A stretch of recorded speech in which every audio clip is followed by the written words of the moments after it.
Topic. आज जो हम लोग पढ़ रहे थे वो सेकंड चैप्टर्स पढ़ रहे थे, टाइप स्वरूप पढ़ रहे थे व्यवसाय का, और उसी पे स्वरूप के बाद हम लोगों ने पार्टनरशिप स्टार्ट की थी। ठीक है, तो पार्टनरशिप का थ्योरी पढ़ना है। यहाँ पे बीएसटी की क्लासेज है तो ये ध्यान में रखेंगे, आपको थ्योरी पार्ट ही पढ़ना है। तो संध्या जी ज्वाइन कर लिए हैं, चलिए बाकी टॉपिक आगे हम लोग कंटिन्यू करते हैं। और पहले तो बहुत सारा आपका कमेंट था कि कितने लोग पास हुए हैं, तो वो सब चीजों को हम लोग आराम से देखते रहेंगे ना, वो बाद में हम लोग देखते रहेंगे। बहुत सारे स्टूडेंट तो ये भी अफवाह फैला रखी है कि बहुत कम स्टूडेंट पास हुए हैं, तो ऐसा कुछ नहीं है। जितना अनुमानित अभी लग रहा है तो ऑलमोस्ट 4,000 के आसपास होंगे।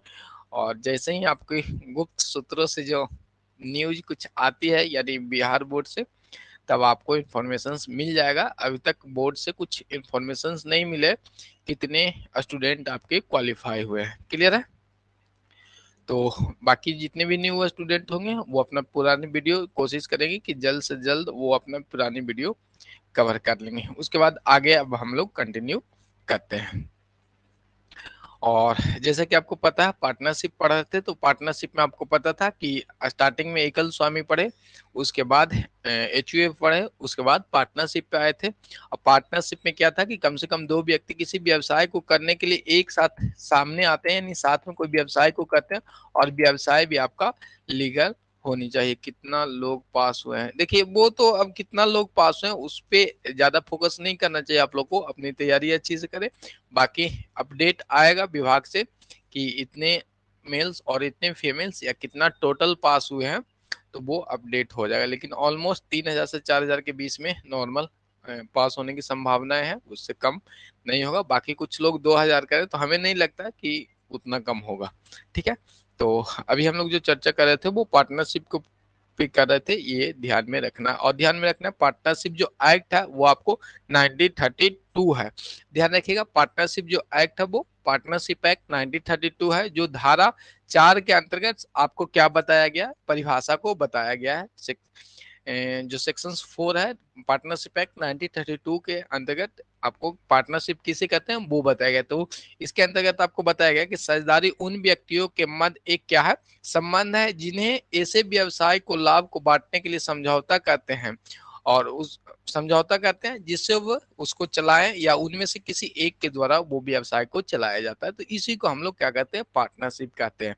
और साथ में याद रखिएगा पार्टनरशिप एक्ट 1932। कुछ नहीं दिख रहा है, अच्छा नहीं दिख रहा है ना, वो रिवीजन क्लासेस के तौर पे है ना। पार्टनरशिप एक्ट 1932 हमने पिछली क्लास में की है ना। पार्टनरशिप के बारे में जो डिफिनेशन था अपना 1932, वो हमने कर रखा है ना, कमेंट करके बताइएगा हाँ कर रखा। तो वो रिवीजन तौर पे, तो कुछ चीजों को कनेक्ट करने के लिए हम लोग अभी प्रवचन दे रहे थे। इनकी स्थापना आपको पता है कि पार्टनरशिप एक्ट 1932 के द्वारा हम लोग करते हैं, और सेक्शंस भी बता रखा है कि डिफिनेशंस आपको दिए हैं। और ध्यान रखना है, कोई भी धर्मार्थ कार्य के लिए यानी सोशल सर्विसेज के लिए एकजुट होकर कोई कार्य करते हैं तो उसे आप क्या पार्टनरशिप नहीं कहेंगे, ये भी आपको ध्यान में रखनी है। ठीक है, और ध्यान रखिएगा जितनी भी स्टूडेंट पेमेंट जिनका हो रखा है या जिनका पेमेंट बाकी है वो अपना पेमेंट कर लेंगे। और पीडीएफ के लिए एप्लीकेशंस पे तो पीडीएफ रहेगा ही, और आपका जैसा डिमांड था कि व्हाट्सएप पे भी आपको पीडीएफ होनी चाहिए, वहां से आसानी से डाउनलोड हो जाएगा। ऐसे एप्लीकेशंस पे है कि मोबाइल से मे भी लगता है डाउनलोड नहीं, ऑप्शंस दिखाते हैं कि कहाँ पे सेव होता है मोबाइल में, बट सिस्टम से करेंगे तो वो वहां से भी आ जाएगा। तो अलग सब्जेक्ट का जैसे बीएससी का कोर्स है, तो आपको नोटिफिकेशंस का जो ऑप्शंस आपको दिखाई देता होगा एप्लीकेशंस खोलने के बाद, वहां पे क्लिक करेंगे तो व्हाट्सएप और टेलीग्राम का लिंक है। टेलीग्राम पे नॉर्मली मैसेज आपको वहां पर आप, लेकिन व्हाट्सएप वाला जो ग्रुप आपके लिए बना है उसमें ओनली आपको पीडीएफ रहेगा, यानी बीपीएससी के लिए कोई भी किसी टाइप का आपको बीएसटी से संबंधित रहेगा वो रहेगा, और क्लासेज का पीडीएफ रहेगा। ठीक है, तो वो सब लोग ज्वाइन कर लीजिएगा। अच्छा नितेश रंजन शर्मा आपका नहीं जोड़े हैं, अच्छा अप्रूवल पेंडिंग होगा ना, तो हाँ इसलिए उसमें लिमिटेशंस है ना कि जो स्टूडेंट नंबर्स आपका 84 है क्या, आपका तो लगता है मैसेज हमने व्हाट्सएप पे आर के कुमार करके लिखे हुए हैं, कोई स्टूडेंट है आर के, तो मे भी अभी पेंडिंग होगा तो हम देख के कर देंगे ना। मॉर्निंग और इवनिंग 508 नंबर, चलिए कोई नहीं, वो हम लोग देख लेंगे, उसको कर देंगे आपका। जनरली अप्रूवल है तो शेयर करने से कोई फायदा है नहीं, आप अपने पास ही वो सब चीजों को रखेंगे, ठीक है। तो ध्यान रखिएगा, पार्टनरशिप किसे हम लोग नहीं कहते हैं, यानी आपको जनरली पता है कि दो व्यक्ति मिलकर किसी लीगल व्यवसाय को करते हैं तो वो अपना पार्टनरशिप कराता है, बट उसमें बिजनेस होनी चाहिए, लाभ को डिस्ट्रीब्यूशन होनी चाहिए। यदि आप धर्म का काज करते हैं, सेवाएं देते हैं, सर्विसेज देते हैं फ्री ऑफ कॉस्ट, तो उसके लिए दो व्यक्ति या दो से अधिक व्यक्ति एक साथ आते हैं तो उसको हम लोग पार्टनरशिप नहीं कहेंगे, साझेदारी नहीं कहेंगे, ये ध्यान रखें। मेरा भी नहीं हुआ, चलिए सबका कर देंगे ना। अभी तो हमने जस्ट क्रिएट किया है और उसको अपडेट हम लोग व्हाट्सएप को कर देंगे, कोई दिक्कत नहीं है। लायबिलिटी आपको पता ही है कि पार्टनरशिप की जो लायबिलिटी होता है अनलिमिटेड होती है, ये भी ध्यान में रखना, और वो लायबिलिटी को अपनी निजी संपत्तियों से उनको देखना देना पड़ेगा, ये आपको पता ही है, और जोखिम तो अपना वहन करते ही हैं, ठीक है। ओवरऑल सारी पॉइंट आपको अच्छे से भी समझ में आया होगा। निर्णय लेने के बात है तो सभी लोग ले सकते हैं या कुछ भी लोग ले सकते हैं। पार्टनरशिप में क्या है कि कोई व्यक्ति एजेंट के रूप में काम करते हैं, तो ये पॉइंट भी याद रखिएगा कि पार्टनरशिप में जो पार्टनर्स है एक दूसरे के एजेंट भी होते हैं। और इसमें क्या है, निरंतरता की आपको कमी रहती है पार्टनरशिप में, क्योंकि किसी पार्टनर को डेथ होने में जो समझौते हैं वो अपना टूट के नए समझौते बनते हैं। और ये भी ध्यान रखिएगा, न्यूनतम सदस्यता आपको याद रखना है पार्टनरशिप में। जो क्वेश्चंस आपको आते हैं कि न्यूनतम जो सदस्य की संख्या 2 होंगे, पार्टनरशिप एक्ट 1932 के अनुसार न्यूनतम सदस्य 2 होंगे, बट पार्टनरशिप एक्ट 1932 में आपको मैक्सिमम के बारे में कोई चर्चा नहीं की गई। ध्यान रखिएगा, मैक्सिमम की चर्चा आपको कुछ नहीं किया गया है। ये सब जो अभी है, जो हमने आपको पीछे वाली क्लास, यानी कल तो क्लास नहीं हो पाई थी, यूट्यूब पे ही रह गए थे, मैंने परसों की क्लासेज में हमने आपको पढ़ा रखा। और मैक्सिमम की चर्चा पार्टनरशिप एक्ट 1932 में नहीं किया गया, बट कंपनी अधिनियम 2013 जो इस बार लागू हुआ था उसमें बताया गया था कि कंपनी अधिनियम 2013 की धारा 464 मतलब 464, याद रखिएगा 464 464 के अनुसार बताया गया कि मैक्सिमम जो पार्टनर की संख्या 100 हो सकती है, बट इसमें भी सरकार को क्या दिया गया, अधिकार दिया गया है। कंपनी अधिनियम ये बोल दिया कि 100 हो सकता है मैक्सिमम, लेकिन एक क्लॉज और साथ में दे दिया गया कि सेंट्रल गवर्नमेंट चाहे तो कम इसको रख सकते हैं। तो एट प्रेजेंट टाइम जो अपना 2024 है उसमें कंपनी विविधता 2024 के अंतर्गत आपको अभी, यानी 23 के अंतर्गत, सॉरी अभी तो 23 चल रहा है ना, तो 23 के अंतर्गत क्या होगा कि 50 ही मैक्सिमम है। कितने हैं, 50 मैक्सिमम सदस्य है। तो पार्टनर्स की मैक्सिमम सदस्य 50 सेंट्रल गवर्नमेंट द्वारा रखा गया। कंपनी एक्ट 2013 में मैक्सिमम कितना बोला गया, 100 बोला गया है। तो ये दोनों कंफ्यूजन वाली पॉइंट है, वो आपको अच्छे से समझना चाहिए। कंपनी अधिनियम 2013 की धारा 464 मतलब 464 के अंतर्गत बोला गया कि पार्टनर की मैक्सिमम संख्या 100 रख सकते हैं, बट वो ये भी साथ में कह दिया गया उसमें कि सेंट्रल गवर्नमेंट चाहे तो इसकी संख्या कम रख सकते हैं। तो अभी अपनी मोदी सरकार सेंट्रल गवर्नमेंट में उन्होंने कितना रखा कि पार्टनर्स की मैक्सिमम संख्या आप 50 रखेंगे। जैसे ही ये कॉमन कर लेते हैं तो वो पार्टनरशिप आपका भंग हो जाएगा। ये लिमिटेशन है कि 50 लोग के साथ ही पार्टनरशिप कर सकते हैं, मिनिमम 2 के साथ। चलिए, तो यहाँ तक क्लियर हो गया। अब हम लोग आते हैं, पार्टनर्स को समझ लिए कि साझेदारी को समझ लिए कि साझेदारी क्या होती है, किस तरह से बनती है, क्या क्या चीजें होती हैं, तो वो सब हम लोग देख लिए। इसके बाद हम लोग इसके स्थापना को देख लिए, जोखिम होती है, संतुलन होता है, अधिक कोष की उपलब्ध होती है, तो ये सब हमने देख लिया। असीमित दायित्व है, सीमित साधन है, निरंतरता की इसमें कमी होती है, क्योंकि पार्टनर्स अपना डेट कर जाते हैं तो वो डिजोल्व हो जाते हैं। अब जो हम लोग पढ़ेंगे वो अपना पढ़ना है अपने को प्रकार। क्या पढ़ना है, साझेदारों के प्रकार पढ़ना था। नॉर्मली डिफिनेशन देखे, अब डिफिनेशन के साथ साथ दो व्यक्ति मिलते हैं तो किस किस टाइप के प्रकार हो सकते हैं, माने कौन कौन से इसमें आपके आ सकते हैं, वो हम लोग अब देखेंगे। क्लियर है? तो एक सेकेंड, थोड़ा सा वेट कर लीजिए, हम लोग स्क्रीन पे अब आएंगे। और चलिए, अब किन्हीं को कोई दिक्कत है, कल की क्लासेस का जो अभी आपने प्रवचन सुना, तो इस तरह से आपको याद होनी चाहिए। ऑब्जेक्टिव आपको जो की पॉइंट है उससे आएगा, ना कि जो डिटेल में आपको समझाया रहता है उससे, ठीक है। तो इन सभी चीजों को ध्यान में रखेंगे किन्हीं को। अब हम लोग क्या करेंगे वो अभी चर्चा करते हैं। एक सेकेंड, अभी हम लोग पढ़ेंगे साझेदारों के प्रकार। हाँ, सिंपली पीडीएफ में थोड़ा सा आगे पीछे रहेगा तो वो सब देख लेंगे। अभी हम लोग पढ़ेंगे साझेदारों के प्रकार। तो आ जाएंगे हम लोग अपने बोर्ड के ऊपर।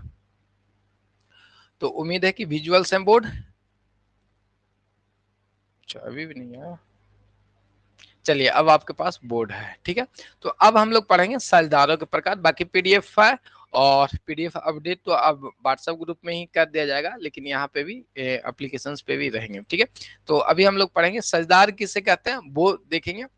साझेदारी पार्टनरशिप में कर रहे थे, जो दो व्यक्ति मिलके एक साथ फर्म के लिए बनाने के लिए आए थे, तो उनको हम लोग क्या कहते हैं, साझेदार कहते हैं, ठीक है। दो व्यक्ति एक साथ किसी व्यवसाय को करने के लिए और उस व्यवसाय के लाभ हानि को डिस्ट्रीब्यूट करते हैं, तो उन्हें हम लोग साझेदार कहते हैं। और साझेदारी का मतलब जो व्यवसाय उन्होंने चलाया एक साथ मिलके, उसे हम लोग साझेदारी फर्म कहते हैं, ठीक है। तो साझेदार देख लिया हम लोग, साझेदारी फर्म को भी देख लिए। तो अब देखते हैं, अब साझेदार तो कम से कम मिनिमम की संख्या बताइएगा, 2 होगा। और मैक्सिमम अभी मैक्सिमम जो सेंट्रल गवर्नमेंट ने तय कर रखा वो 50 है, और कंपनी एक्ट के अनुसार आपको 100 है, ठीक है। तो ये डैश में करके लिख लेंगे दोनों ही साथ, इसके साथ साथ आपको याद आएगी। अब साझेदार के दो प्रकार हो सकते हैं, होते हैं, हो सकते क्या है, साझेदार के दो प्रकार है। एक पूर्ण साझेदार हुआ, क्या कि जो व्यवसाय में पूर्ण रूप से अपनी भागीदारी को रखते हैं, जैसे सक्रिय साझेदार का नाम सुनेगा, निष्क्रिय साझेदार क्या, और गुप्त साझेदार। ये जो है वो अपना पूर्ण साझेदार होता है, फुल फ्लेजर, मतलब वो व्यवसाय से, यानी जो साझेदारी फर्म है उससे अटैच रहते हैं, सारी काज को करते हुए चलते हैं, ठीक है। तो साझेदार को पहले दो भाग में बांटा गया, पूर्ण साझेदार,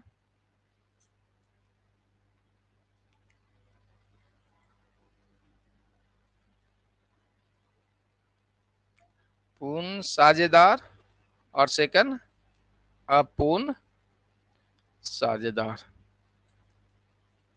अपूर्ण साझेदार में जैसे नाम मात्र के साझेदार हो गए, प्रदर्शन द्वारा कोई साझेदार बन जाते हैं, या सीमित जो साझेदार होते हैं, सीमित दायित्व के साथ साझेदार होते हैं, तो वो अपूर्ण के अंतर्गत आता है। मतलब इनको डायरेक्ट रूप से व्यवसाय में ये फर्म में वे पार्टिसिपेट नहीं करते हैं, ठीक है। और पूर्ण साझेदार के अंतर्गत यानी जो ओवरऑल जो कार्य है, यानी फर्म में इसका सीधा जो संबंध होता है, ठीक है, मैनेजमेंट करना, पूंजी लगाना, प्रॉफिट एंड लॉस को डिस्ट्रीब्यूट करना, ये सभी पूर्ण साझेदार के लक्षण है। और पूर्ण साझेदार के अंतर्गत बांटा गया, पूर्ण साझेदार को 3 भाग में बांटा गया। एक सक्रिय साझेदार, तो सक्रिय के नाम से ही आपको पता चल रहा है ना कि व्यवसाय में क्या है, प्रॉपर रूप से ये कार्य करते हैं, पूंजी भी लगाते हैं, लायबिलिटी इनकी भी अनलिमिटेड होती है, और जो भी प्रॉफिट या लॉस है उसको भी ये डिस्ट्रीब्यूट करते हैं। तो पहला क्या है, सक्रिय साझेदार, सक्रिय साझेदार, ठीक है। विजुअल तो होंगे, बाकी थोड़ा सा राइटिंग गंदा है, तो क्या करेंगे, वो आप लोग एडजस्ट कर लीजिएगा, ठीक है। आगे देखते हैं निष्क्रिय साझेदार। तो निष्क्रिय साझेदार को अन्य नाम से भी निर्दयालु या आपको कहीं कहीं शिथिल साझेदार के नाम से देखने को मिलता है, तो ये भी चीज को ध्यान में रखना है। तो सक्रिय और निष्क्रिय, ठीक है।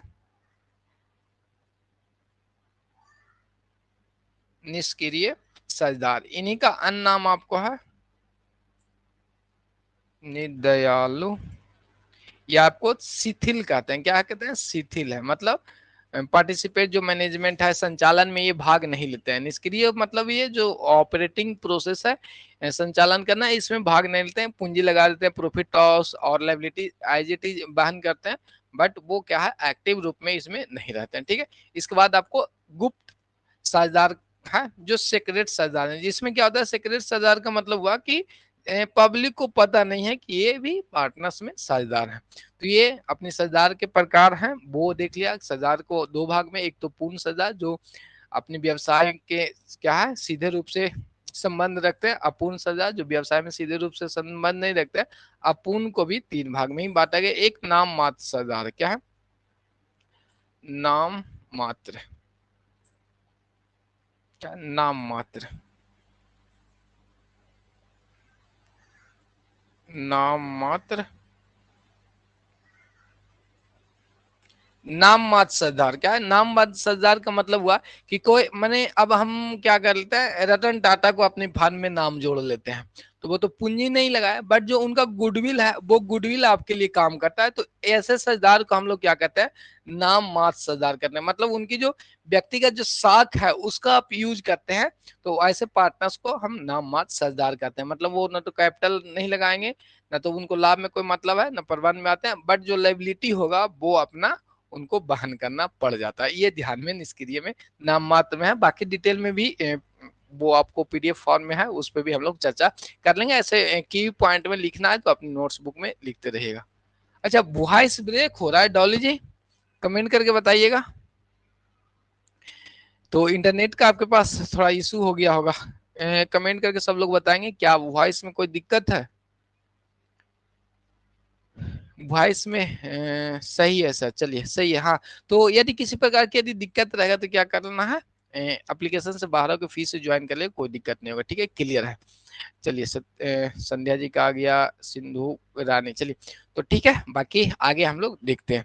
सेकंड जो साझेदार अपूर्ण साझेदार के अंदर का बांटा गया वो क्या है, प्रदर्शन के लिए साझेदार क्या है, प्रदर्शन द्वारा साझेदार बन जाते हैं। ज्यादा प्रवचन नहीं देना है किसी की पार्टनरशिप में, ठीक है, तो प्रदर्शन के द्वारा भी साझेदार बना दिया जाता है। तो सिंपल इसमें ये है कि कोई ऐसा चीज आपने बताया किन्हीं के सामने कि लगे उनके कि आप क्या है, उस फार्म का साझेदार है। तो इस स्थिति में जिनको लगा कि आप साझेदार हैं और उन्होंने फार्म को लोन उन दे दिया, तो रिकवरी आपसे भी की जाएगी। ये अपना प्रदर्शन के द्वारा में आता है। ठीक है, आगे देखते हैं। इसके बाद हम लोग देखेंगे सीमित साझेदार। तो सीमित साझेदार के सिंपल है यहाँ पे कि सीमित साझेदार में आपकी जो लायबिलिटी है वो अपना सीमित होती है, जितना कैपिटल लगा रखा है उतना ही होता है।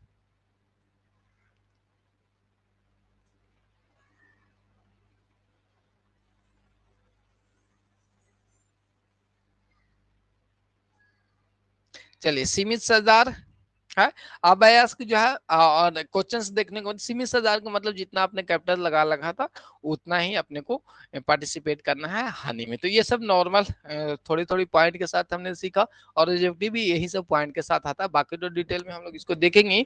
तो यहाँ पे सिंपल आप पार्टनर्स के प्रकार देख लिए, किसको क्या कहते हैं, सक्रिय किसे कहते हैं, निष्क्रिय किसे कहते हैं, गुप्त किसे कहते हैं, नाम मात्र साझेदार किसे कहते हैं, प्रदर्शन द्वारा और सीमित साझेदार, ये सभी चीजों को हमने अच्छे से समझ लिया। अब आते हैं एक पॉइंट और आपको देखने को मिलता होगा अवयस्क साझेदार के बारे में, और इससे क्वेश्चन आता है। और वॉइड वाला जो ऑप्शन आया था, यानी व्यर्थ, यानी किसी भी आप अवयस्क के साथ है पार्टनरशिप करते हैं, समझौते करते हैं, तो वो आपकी साझेदारी जो होता है वो क्या होता है, व्यर्थ होता है, यानी वॉइड होता है। इंग्लिश में ध्यान में रखना है, VOID, ठीक है, वॉइड होते हैं।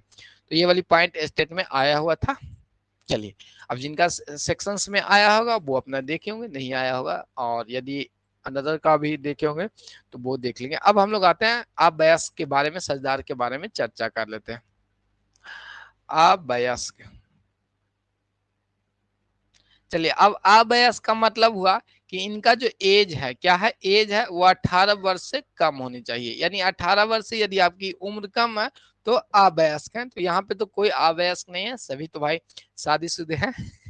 ठीक है, male candidate maximum, sorry female candidate maximum आपको यहाँ पे शादीशुदा हैं। तो सब लोग क्या है, वयस्क हैं, और ऐसे भी ग्रेजुएशन पास कर रखा है तो मैक्सिमम चांसेस बनते हैं, साथ में बीएड कर लिए, फिर अब तो एमए कर लिए, तो ऑब्वियसली 100% सब लोग वयस्क हैं।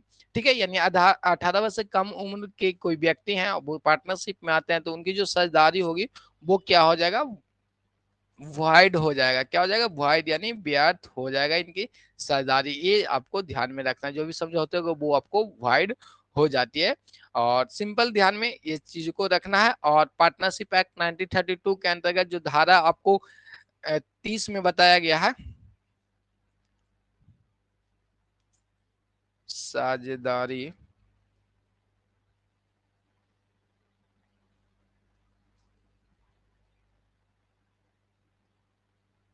साझेदारी अधिनियम 1932, पार्टनरशिप एक्ट जो 1932 है, इसकी जो सेक्शन 30 है, यानी धारा, आगे लिख देना, पीछे लिख रहे हैं, धारा 30 के अंतर्गत, धारा 30 के अंतर्गत जो है वो साझेदार क्या है, अब इसको आप साझेदार नहीं बना सकते हैं, बट सभी साझेदारों की सहमति के साथ उनको आप साझेदार बना सकते हैं। वो भी ओनली सिर्फ उनको प्रॉफिट के साथ इंक्लूड कर सकते हैं।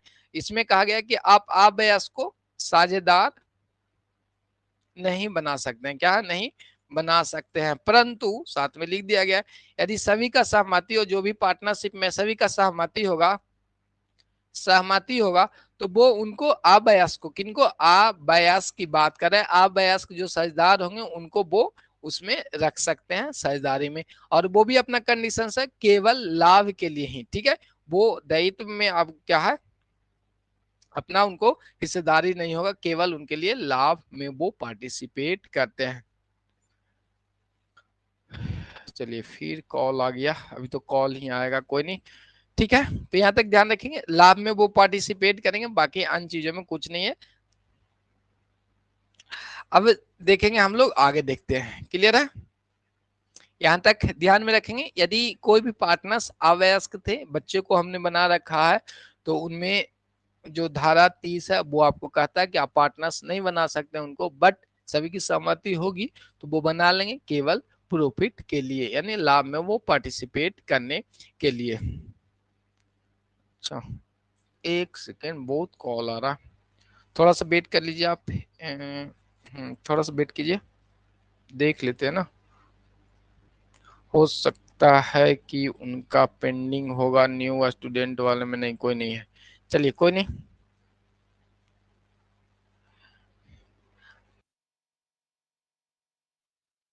कोई नहीं, हम लोग देखते हैं ना, कॉल आने दीजिए, ठीक है। मानते नहीं है ना उसके बाद। चलिए यहाँ पे देखते हैं, अब हम लोग आ जाते हैं पार्टनरशिप पे आए होते, ठीक है। अवयस्क पे हम लोग चर्चा कर रहे थे ना, फुल्ली हम लोग अवयस्क पे थे, वो कोई नहीं, रिदम ही टूट जाता है। अब आते हैं अवयस्क की, जो नॉर्मली हमने समझा कि 18 वर्ष से कम वाले को हम लोग अवयस्क कहते हैं, इनके साथ कोई साझेदारी कर लेते हैं तो वह साझेदारी क्या कहता है, वॉइड कहलाता है, और इसको हिंदी में व्यर्थ कहते हैं साझेदारी को, ठीक है। और पार्टनरशिप एक्ट 1932 में ये अपना प्रावधान है, धारा 30 के अंतर्गत आप लोग क्या है कि वो साझेदार आप नहीं बना सकते हैं, बट सभी की सहमति होगी पार्टनर्स को तो रख सकते हैं, केवल लाभ के लिए। यहाँ तक अपना क्लियर हो गया। अब हम लोग आगे की ओर आते हैं, ठीक है। फिर देखेंगे अवयस्क की चर्चा हम लोग कर रहे हैं, तो उनकी जो एक सेकेंड, पेज, चलिए इसी में हम लोग कर लेते हैं, नेक्स्ट तो अपना पीडीएफ है। अब यहाँ पे हम लोग देखेंगे कि जो दायित्व है, अब कुछ तो दायित्व होगा ना, कि कहाँ कहाँ तक दायित्व है वो सर वीडियो में क्लियर नहीं है। अच्छा सर वीडियो क्लियर है, क्या लिखा है, चलिए ठीक है। अब हम लोग देखते हैं अधिकार के, अभ्यास की चर्चा कर रहे हैं, ये भी ध्यान रखिएगा, अभ्यास की जो भी अभी हम लोग चर्चा कर रहे हैं, ठीक है। इसमें देखते हैं उनका जो उत्तरदायित्व है क्या है, वो देखते हैं इनका क्या क्या उत्तरदायित्व है, वो आपको देखना है। तो सिंपल इनके पास अधिकार हो जाएगा, यदि आपने किसी क्या कहते हैं बच्चे को पार्टनर्स बना रखा है 18 वर्ष के कम को, यानी अवयस्क को, तो उनके पास अधिकार है कि जितनी भी लाभ होगी और उनके पास जो संपत्ति है उसमें उनका अधिकार हो जाता है पार्टिसिपेट करने के लिए, ये आपको ध्यान में रखनी है, ठीक है। और सेकंड जो अब इनके पास है वो क्या हो गया, एक तो उनके पास लाभ का अधिकार, स्टार्टिंग में हमने जो डिफिनेशन था उसी में था कि यदि पार्टनर्स बना लेते हैं तो उनको लाभ में पार्टिसिपेट आपको करवाना नेसेसरी हो जाती है। तो पहला तो लाभ, बस संपत्ति में क्या है, हिस्सा आपको मांगेंगे, क्या है, हिस्सा आपको क्या है देना पड़ेगा, किसी प्रकार की होगी। चलिए संपत्ति में इनको हिस्सेदारी आपको देना होगा। सेकंड पॉइंट जो होता है कि ये जो पार्टनर्स बच्चे को आपने कर रखा अभ्यास को, तो वो आपकी जो बुक है उसका निरीक्षण ये कर सकते हैं, देखना चाहेंगे तो उनको बुक को दिखाना पड़ेगा आपको, ठीक है। और लेखा पुस्तकें भी देख सकते हैं, निरीक्षण कर सकते हैं, बट एक चीज एक्सेप्शन इसमें दिया गया कि जो मैटर्स गुप्त रखने वाली फाइल है वो उनसे दूर रहेगा, वो क्या है हाइड करके रख सकते हैं, ये अधिकार दिया गया। क्योंकि अब हाइड वाली चीज कम उम्र के बच्चों को बताएंगे तो वो देखते हैं कैसे चर्चा करते हैं कि हाँ मेरे पास एक गर्लफ्रेंड बन गया, तो इसी तरह से क्या हो जाएगा, वो पूरा का पूरा मैटर बाजार में फैला देंगे। तो इसलिए दिया गया है कि लेखा पुस्तकें का वो निरीक्षण कर सकते हैं, बट क्या है गोपनीय जो उनकी फाइल है, पुस्तकें हैं या जो टॉपिक है, ये उसको से दूर रखा जाएगा, ठीक है। तो यहाँ पे देखेंगे लेखा पुस्तकें का, लेखा पुस्तकें का निरीक्षण कर सकते हैं। चलिए ठीक है, और वो अपना देख सकते हैं, उनके पास अधिकार है, बट वही एक्सेप्शंस में है कि जो गोपनीय होगा,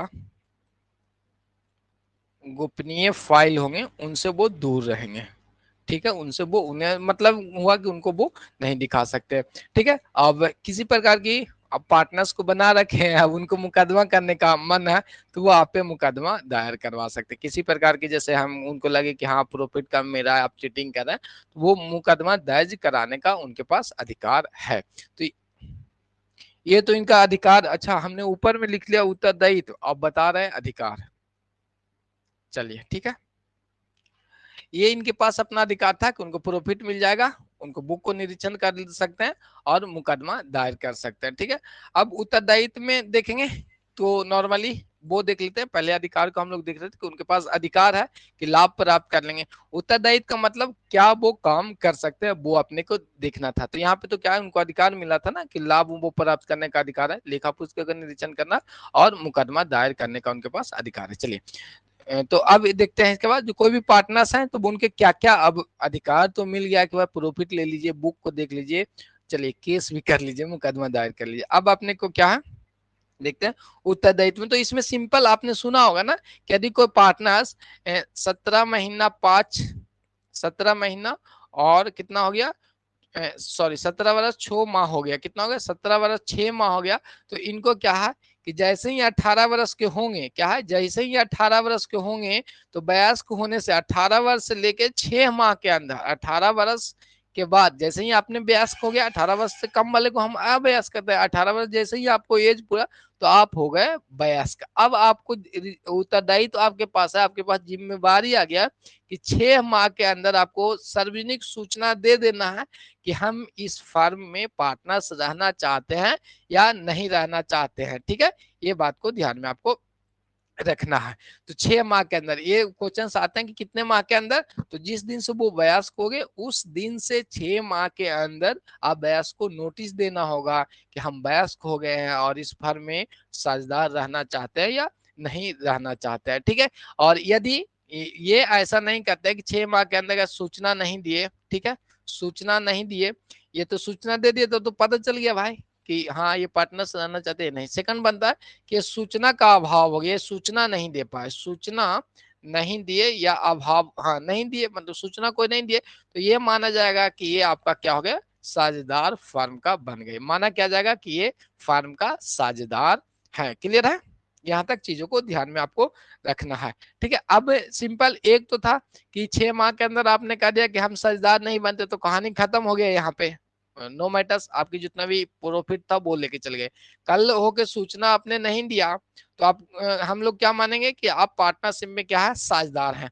अब इस साझेदार बनने पे आपके पास क्या क्या लायबिलिटी आ जाती है वो देखेंगे। जैसे पुराने चले आ रहे थे, हमने 10 वर्ष की एज से ही पार्टनर्स में प्रॉफिट खूब कमाए तो वहां से चले आए। ठीक है, अब आ गया 18 वर्ष की एज पे, हमने सूचना भी दे दी कि नहीं भाई फर्म बहुत अच्छा, इसमें हमको रहना है, या सूचना नहीं दे पाए तो एज्यूम कर लिया जाता है कि आप साझेदारी फर्म का साझेदार हैं। ठीक है, अब इसमें जो होता है कि अब आपके पास जो दायित्व है, अब आपने साझेदार बन गया, वयस्क साझेदार हो गया ना, अब वयस्क से कहां पे चले 18 वर्ष पे, यहाँ पे अवयस्क थे, क्या थे, अवयस्क थे, अब हो गए वयस्क। ठीक है, और अब आपने सूचना नहीं दिया या सूचना दिया कि हम साझेदार रहेंगे तो अब बन गए आप वयस्क। तो इसमें आपको जो दायित्व हो जाएगा अब क्या हो जाएगा, असीमित हो जाएगा, असीमित।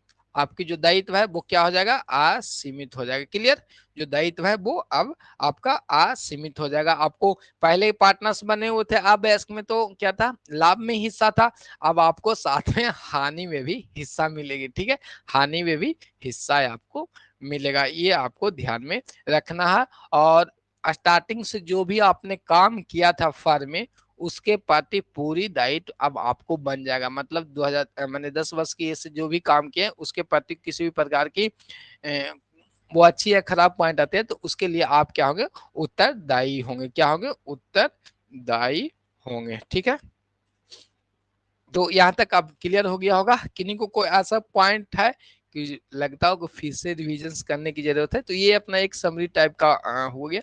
अब हम लोग आएंगे पीडीएफ पे और वहां पे डिटेल में चर्चा करेंगे। और चलिए, किन्हीं को कुछ ऐसा पॉइंट लगा कि जो समझाने में आपको लगे कि नहीं फिर से कुछ और होना चाहिए तो वो कमेंट करके बताएंगे। चलिए ठीक है, कमेंट कीजिएगा कि सब क्लियर है, तो एक बार कमेंट करके बताया कीजिएगा ना। तब ना लगेगा कि हाँ हम पढ़ा रहे हैं, आप पढ़ रहे हैं।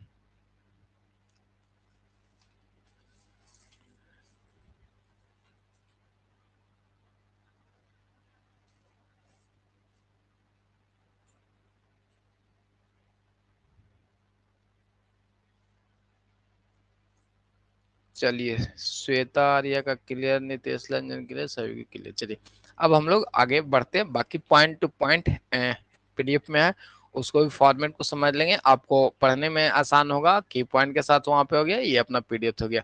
तो सिंपल, अभी हम लोग पढ़ रहे थे साझेदारों के प्रकार, तो हम लोग देख लेंगे, चीजें समझ लें तो ज्यादा परेशानी अब नहीं होगी।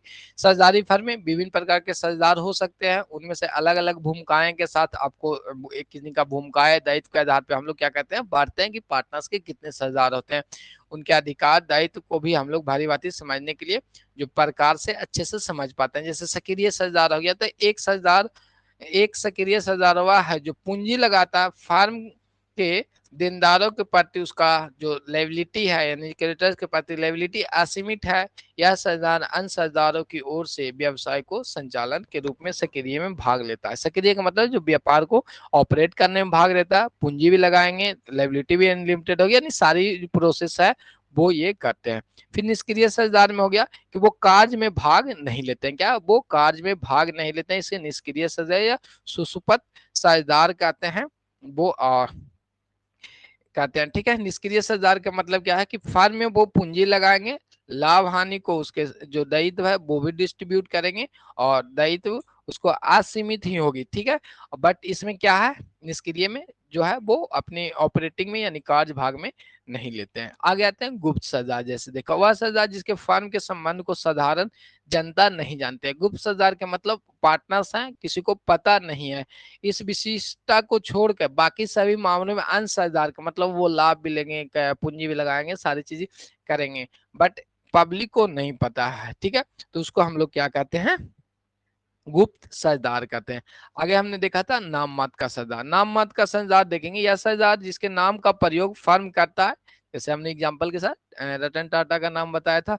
कोई लेकिन वह इसमें कोई पूंजी नहीं लगाता है, वह फर्म के प्रबंध सक्रिय रूप में भाग नहीं लेता है, न ही लाभ लगाता है। मतलब किसी प्रकार की कैपिटल नहीं लगाना, उनके नाम को यूज करते हैं, नाम के साथ साथ आगे देखेंगे, लेकिन अंशदारों की भांति फर्म के ऋण भुगतान के लिए उनका जो दायित्व है वो अपना पे करना होगा थर्ड पार्टी के लिए, ठीक है। पूंजी नहीं लगाए, कैपिटल नहीं लगाए, न तो लाभ ले रहा है लेकिन लायबिलिटी आपको देना पड़ जाएगा, ठीक है। यही इसमें नाम मात्र साझेदार के अंतर्गत।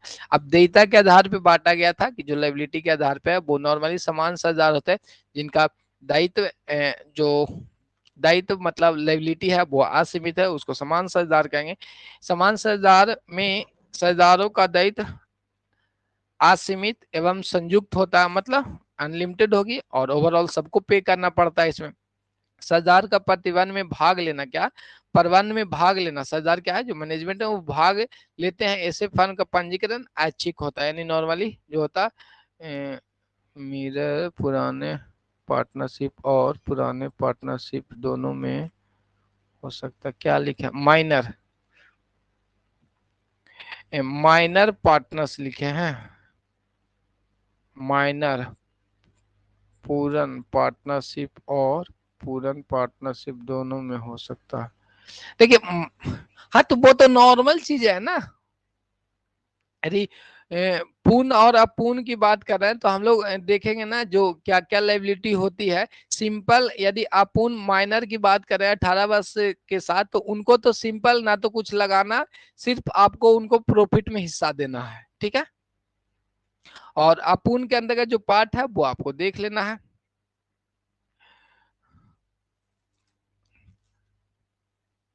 क्योंकि वो भाग नहीं लेते हैं ना सक्रिय दायित्व में, सिर्फ उनको बैठे बैठे आपको प्रॉफिट में दे देना है। केवल लाभ में भाग लेंगे तो अपूर्ण के अंतर्गत ही आ जाएंगे ना। और सक्रिय में तो अपना पूर्ण साझेदार में था कि वो सक्रिय में काम करते हैं। चलिए आगे देखते हैं।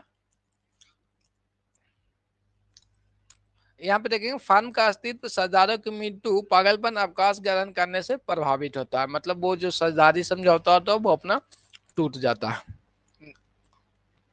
और सीमित साझेदार की हमने बात कर रखी है, जो कम से कम एक साझेदार ऐसे होंगे, सीमित साझेदार किसे कहेंगे, कम से कम एक साझेदार का जो दायित्व होगा वो अपना असीमित होगा, बाकी जो पार्टनर्स होंगे उनका सीमित होगा। मतलब हमने फर्म स्टार्ट किया है तो हमने कहेंगे भाई कि आप किसी को, जैसे अभी श्वेता जी को हम बोलेंगे कि आपको हम पार्टनर्स बनाते हैं एक लिमिट के साथ, जितना आपका कैपिटल है उतना ही, मतलब आपका लिमिट हो गया, बट मेरे लिए तो अनलिमिटेड दायित्व है, तो वो अपना सीमित साझेदार करते हैं। ठीक है, इसमें आगे देखें, दिवालिया होने पे सीमित दायित्व वाले होते हैं, ठीक है, समाप्त नहीं होते हैं जो सीमित समाप्त। आगे देखते हैं,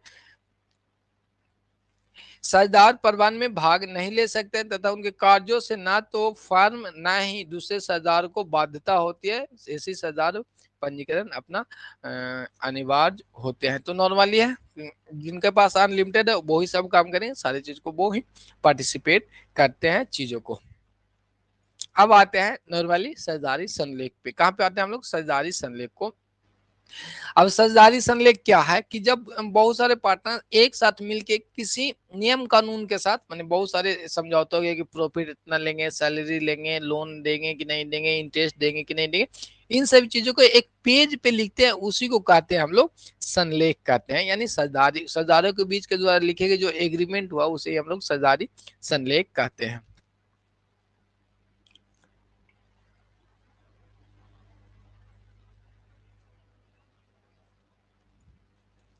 हेलो,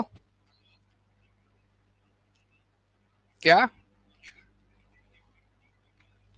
अभी क्लास में है?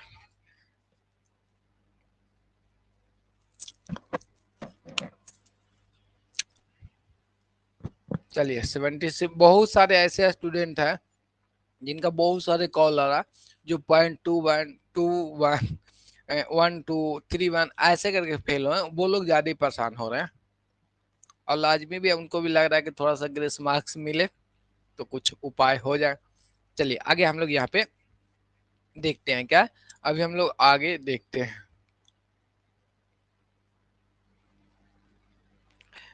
साझेदारी संलेख को हम लोग देखते हैं, क्या है, पार्टनरशिप डीड इसको हम लोग कहते हैं, जो आपको पार्टनरशिप में भी पढ़ना।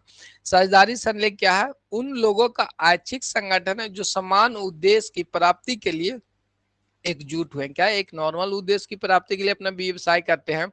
साझेदार बनाने के लिए सभी शर्तें एवं साझेदार से संबंधित सभी पहलुओं के संबंध में स्पष्ट समझौता आवश्यक है। समझौते आवश्यक है, नहीं तो कल आपके मन में भी कुछ विचार आगे पीछे होगा कि चलिए प्रॉफिट हम 2% ज्यादा ले लेते हैं तो 2 करोड़ का काम हो जाएगा। ठीक है, तो दिमाग थोड़ा इधर उधर होता है, इसलिए जो है वो लिखित में होना जरूरी हो जाती है।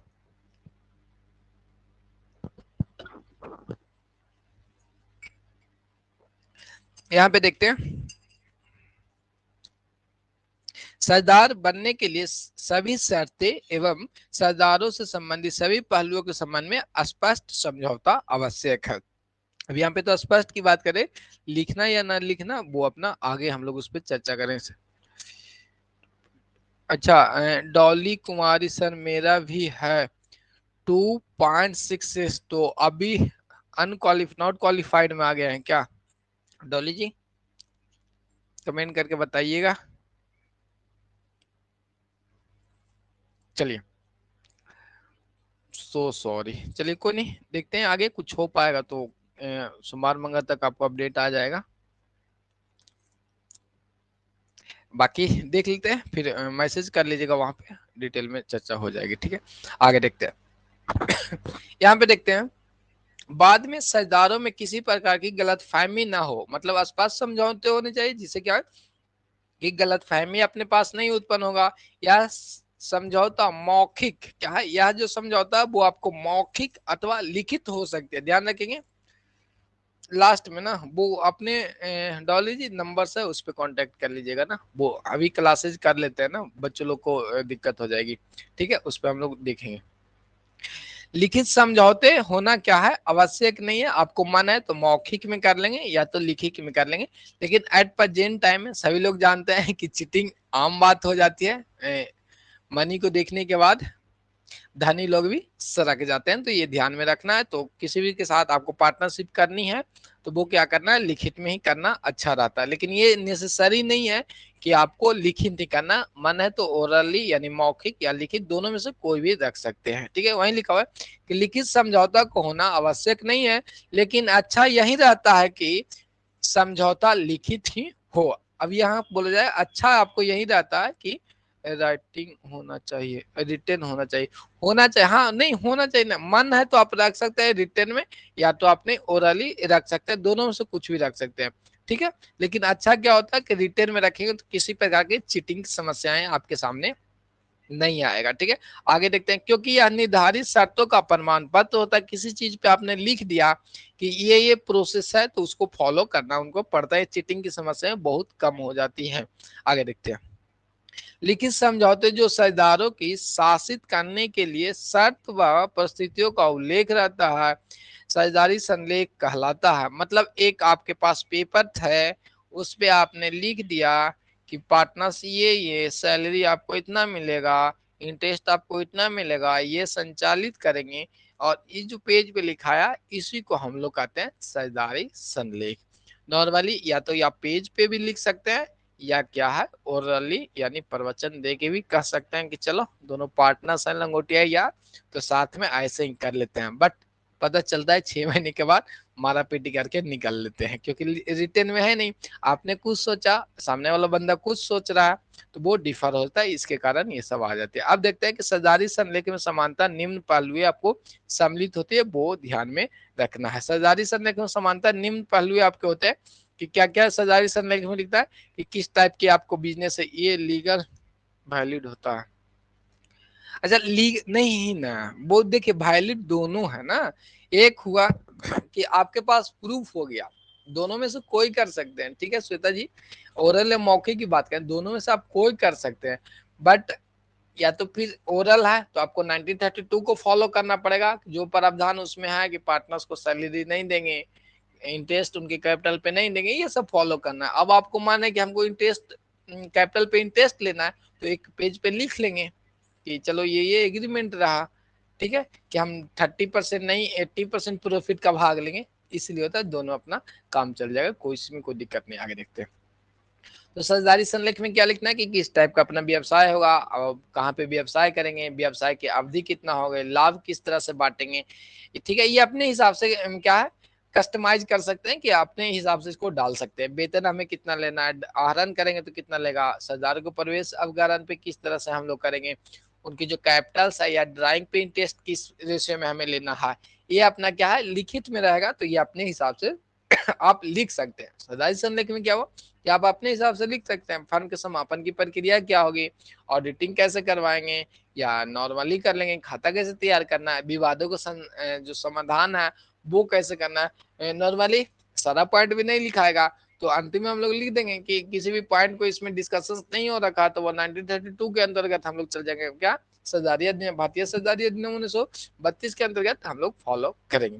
तो ये अपना लिखित वाले पार्ट था कि इस तरह से आपको जो भी मन लगता है वो लिख लीजिए उस पेज पे, वहीं आपको साझेदारी संलेख हो गया। ठीक है, बाकी हम लोग उस पर आगे चर्चा करेंगे, अभी हम लोग देखते हैं पंजीयन को देख लेते हैं।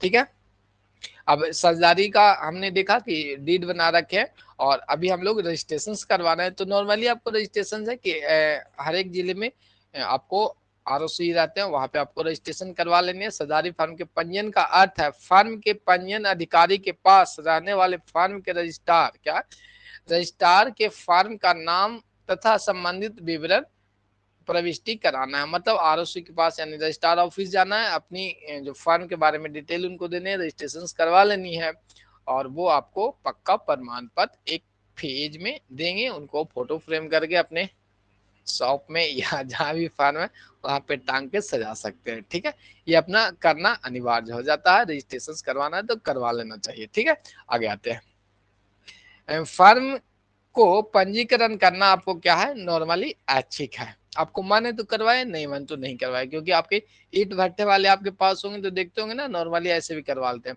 तो मन है आपको तो रजिस्ट्रेशन करवा सकते हैं, नहीं मन है तो वो भी नहीं करवा सकते, लेकिन बेटर होता है कि रजिस्ट्रेशन करवा लेना चाहिए। परंतु जिस फर्म का पंजीयन नहीं हुआ है, मान लेते हैं कि आपने पार्टनरशिप किया और पंजीयन नहीं करवाया, तो वह कई लाभों से वंचित रह जाता, फर्म का पंजीयन न कराने वाले जो फर्म है उनको निम्नलिखित परिणाम को सामना करना पड़ता है। वो कौन कौन सी चीजें, जैसे आप पंजीकृत फर्म के साझेदार अपने फर्म व अन्य साझेदारों के विरुद्ध मुकदमा दायर नहीं कर सकते हैं। ये सरकार जान कैसे नियम रख दिया है कि आपको ऑटोमेटिक ही रजिस्ट्रेशन करवाना ही अच्छा बेटर फील होता है। ठीक है, फर्म अन्य पक्षों के विरुद्ध मुकदमा नहीं चला सकता है, ना तो केस कर सकते हैं, नहीं कुछ कर सकते हैं किसी प्रकार के आने में। ठीक है, फर्म के आप पंजीकरण की जो प्रक्रिया है वो नॉर्मली आपको है,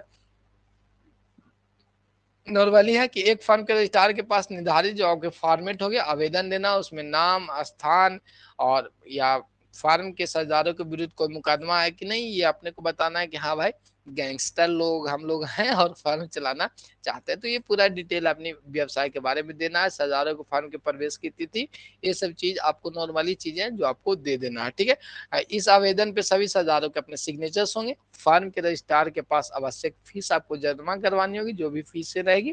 ठीक है, स्वीकृति के पश्चात रजिस्ट्रार क्या है, जो यदि उसने एक्सेप्ट कर लिया आपकी फर्म को, तो रजिस्ट्रार फर्म के रजिस्ट्रेशन में मैं प्रविष्टि करता क्या है, रजिस्टर में आपको प्रविष्टि कर देगा, तत्पश्चात आपको एक दे देगा। चलिए, श्यामलाल मोहन जी का ये फर्म स्टार्ट है 3 लोगों के साथ। तो नॉर्मली प्रोसेस है वो, अभी तो नालंदा में है या पटना में, तो पटना में आपको मिल जाएगा, नालंदा में है तो बिहार शरीफ में मिल जाएगा, अपनी जैसे मुजफ्फरपुर तो वहां पे मिल जाएगा। तो जहाँ पे आपका मुख्यालय है वहां पे रजिस्ट्रार बैठते हैं। तो आज के लिए क्लासेस हम लोग यहीं पे रखते हैं, बाकी डिटेल कल करेंगे। और ऑलमोस्ट आपके जो चैप्टर सेकंड है वो समाप्त होने की कगार पे है। तो जितने भी पॉइंट हैं उसको आप लोग अच्छे से याद रखिएगा। किसी प्रकार के अब कोई कमेंट है तो वो भी कर सकते हैं, इन फ्यूचर्स कोई दिक्कत आपको है तो वो भी। और बाकी जिनका रिजल्ट दिक्कत आ गया है या कोई अन पॉइंट भी है तो उस पर हम लोग बाद में चर्चा कर लेंगे। ठीक है, अभी जो हम लोग है वो आज की क्लासेज हम लोग यहीं पे रखेंगे और कल की क्लासेज आपको 12:05 पे ऑन टाइम ही चलेगा। अब क्लासेज की टाइमिंग आपको ऑलमोस्ट 1:30 यानी 1.5 घंटे के आसपास रहेंगे, ये ध्यान में रखना है। ठीक है, ये आपको ध्यान में रखना है। सर टॉपिक वाइज क्वेश्चंस करवा देंगे, ठीक है, सब चीज हम ही करवा देंगे ना। देखिए टॉपिक वाइज क्वेश्चन, अब एक टॉपिक अभी पार्टनरशिप के लिए इस पे हम क्वेश्चंस करवाते हैं तो क्या हो जाएगा कि एक दिन वैसे चला जाएगा, समय कम है। चैप्टर्स वाइज क्वेश्चंस करवा लेंगे और बाकी यूट्यूब पे भी एमसीक्यू क्वेश्चंस देते रहेंगे, ये भी ध्यान में रखिएगा। वीक में 2 दिन का एमसीक्यू सेशंस आपको रहेंगे, या तो 2 बीएसटी का और 1 अकाउंट का रहेगा, या जैसे भी रहेगा वो कॉम्बिनेशन वहां पे भी।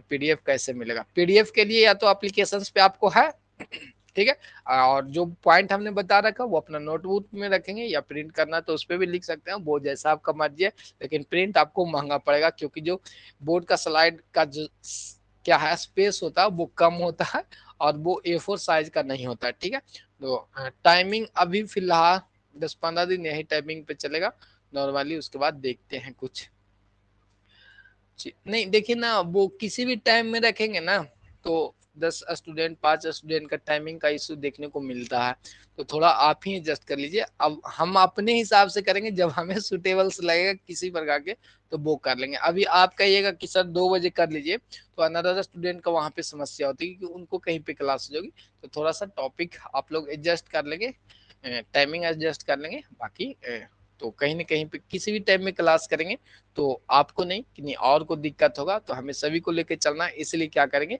और शाम में, हाँ सिंधु जी यदि शाम में आप कर रहे हैं ना तो शाम में ये ध्यान रखिएगा नेटवर्क का बहुत इशू होगा, फिर आपको बफर करेगा। ठीक है, बाकी जो पुराने स्टूडेंट स्टेट वाले उनको पता है समय नहीं मिलता है पढ़ने, बस आपके भरोसे हैं सर जी। अच्छा तो ठीक है ना, हम अपने भरोसे में हैं तो वो तो ठीक है, लेकिन अपने में भी आप कार्य करेंगे, अपने पे कार्य करेंगे, अच्छे से पढ़ाई करेंगे। हमसे जितना संभव है उस टॉपिक को उतना 2 बार हमने सबको समझा दिया, तो टॉपिक को तोड़ के जहाँ पे ज्यादा इंपॉर्टेंट पॉइंट लगते हैं कि इससे क्वेश्चन बन सकते हैं वो हम अपने हिसाब से करेंगे, लेकिन आप लोग अपनी तैयारी खुद करेंगे, ये भी ध्यान में रखना है। समय आपके पास लिमिट है, यदि किसी प्रकार के कोर्ट केस होते हैं तब तो पर्याप्त समय मिलेगा, लेकिन 60 दिन में आपको ये 11-12 दोनों करनी है, लगभग 20-22 चैप्टर्स के आसपास हो जाता है। ठीक है, आप पीडीएफ मिल जाएगा ना, क्लासेस का पीडीएफ मिल जाएगा। तो आज के लिए क्लासेस यहीं पे रखते हैं, बाकी फालतू का प्रवचन हम लोग बाद में भी कर लेंगे, यूट्यूब में भी कर लेंगे। और किसी प्रकार की दिक्कत रहेगा तो चैट बॉक्स आपको है एप्लीकेशंस पे, वहां पे भी आप लोग एक दूसरे के साथ चैट कर सकते हैं, टॉपिक को डिस्कशंस कर सकते हैं। ठीक है, take care sir, bye bye.